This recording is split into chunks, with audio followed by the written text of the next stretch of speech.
ভোটের আবহে ঠাকুরনগরে শুরু মতুয়া মহামেলা।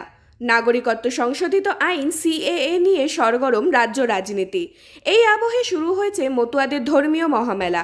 মতুয়া ধর্মের গুরু হরিচাঁদ ঠাকুরের ২১৩তম জন্মতিথি উপলক্ষে গাইঘাটা ঠাকুরনগর ঠাকুরবাড়িতে শুরু হলো এই মেলা। এই সময় দেশের নানা প্রান্ত থেকে মানুষ উপস্থিত হন ঠাকুরনগরে।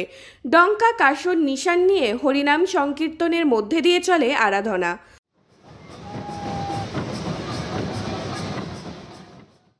অনুষ্ঠানে আসবেন গোসাই দলপতিরাও। পাশাপাশি এই মেলায় উপস্থিত হন অল ইন্ডিয়া মতুয়া মহাসংঘের সংঘাধিপতি বনগাঁ লোকসভার বিজেপি প্রার্থী শান্তনু ঠাকুর ও তৃণমূল প্রার্থী বিশ্বজিৎ দাস। 10:45 থেকে অমৃতযোগ শুরু হচ্ছে, তাই এই সময় স্নানটা আমরা সবসময় অমৃতযোগই করি। মেলায় আগত সমস্ত ঠাকুরের ভক্ত দর্শনার্থী যারাই আছে তারা যেন সুষ্ঠুভাবে মেলা করতে পারে, আমাদের এই কামনা থাকে। আর আমরা যেন তাদের পরিষেবা সঠিকভাবে দিতে পারি, ঠাকুরের কাছে সেটাই কামনা।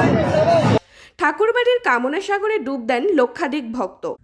ভক্তদের বিশ্বাস, এই জলে স্নান করলেই মেলে রোগ মুক্তি থেকে নানা সমস্যার সমাধান। উৎসবকে ঘিরে সেজে ওঠে গোটা এলাকা। ঠাকুরবাড়ির মন্দির পার্শ্বস্থ মাঠেই 7 দিন ধরে চলবে মেলা। হরিচাঁদ ঠাকুর ও গুরুচাঁদ ঠাকুর সহ বীণাপাণি দেবী অর্থাৎ বড়মার মন্দিরে চলে ভক্তদের বিশেষ প্রার্থনা। মতুয়া ধর্মের মহামেলাকে ঘিরে ভক্তদের মধ্যে উৎসাহ চোখে পড়ার মতন।